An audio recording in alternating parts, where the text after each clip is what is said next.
Alright, welcome back for another episode of Journal of Small Musings with yours truly. It's probably been a month since the last episode, so let's get started. Today I will address an important problem. Like, have you ever felt like you can't control your emotions and all the thoughts that are coming in your head? Continuous mood swings which eventually lead to anxiety, and in my case, mild depression. That is the thing that we are trying to find the solution for. So there was this dude in Japan named Shomo Morita. He introduced a technique for solving this in 1991, hence the name Morita therapy. The basic principle of Morita therapy is that you can't control your emotions, but you can control your actions. I know, it sounds a bit cliche, but let me elaborate.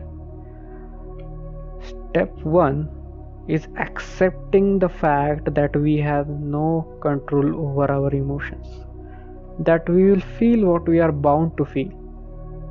Look at it as like the weather. Like you can't control the seasons, whether it will be sunny today or rainy today. You just have to accept the fact. Look at your feelings in a similar way.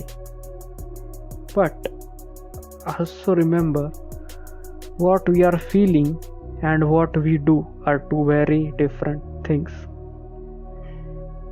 Okay, get a grasp of it.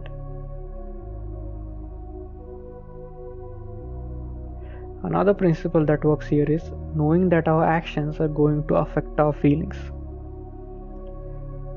This is basically the gist of the Morita therapy, but there's a deeper technique in which Morita expected us to implement in our lives. But I'm gonna tell you how I implemented it in my life, because I got positive results. And when Morita described this theory or the way it should be implemented, it was a very different time than what we are living in now. Because we are a working class of beings and many things have changed.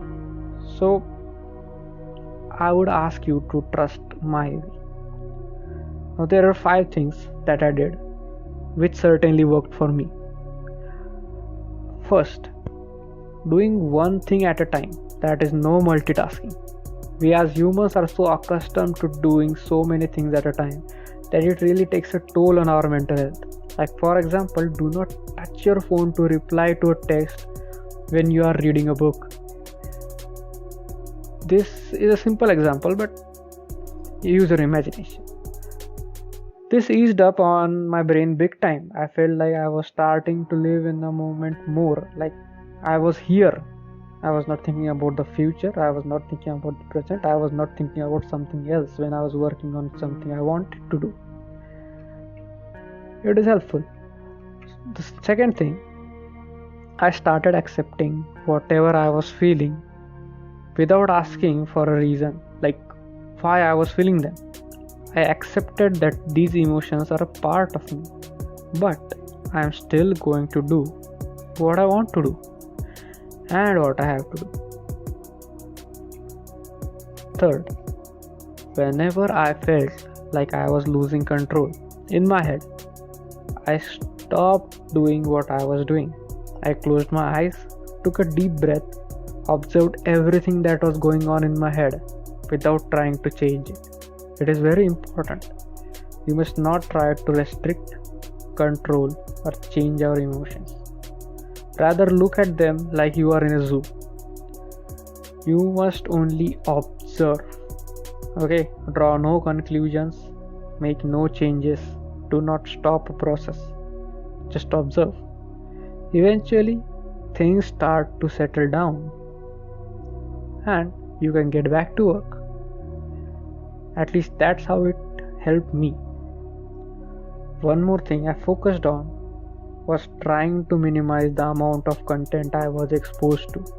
In this day and age, we are continuously exposed to memes, TikToks, video, audio, music, and all this feels like a little too much.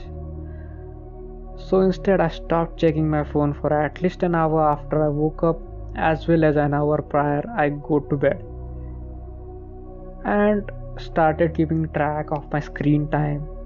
At the beginning of this experience, my screen time was about 8 or certainly greater than 7, but at the end of this week my screen time has went down to an average of 3 to 4 or so. I started focusing on my work more, my eyes were refreshed. It certainly helps. Last but not least, trying to do something in which you can find flow. I would certainly define and discuss on this topic more in another video, but let me just tell you in short what flow is. Flow is something you feel when you are focused or engrossed in the task. Like for me, it was reading a book. I felt calm and refreshed after I read a book. So yeah, I guess these are a few things. You can certainly make a modifications as per your needs, like I did. Okay, but these things certainly worked for me. It helped me calm down. It helped my brain. It changed the way I looked at, the way I thought. Okay, so I would certainly encourage you to do the same, and you will love the experience. For those who want to read more about Morita therapy and similar concepts, should certainly check out a book by Hector Garcia and Francisco Miralles named Ikigai. Okay, Ikigai.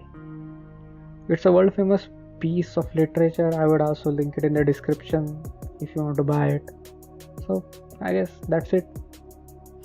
Hope this one helped you or helped someone at least. Good luck. Goodbye. Keep hustling. Bye.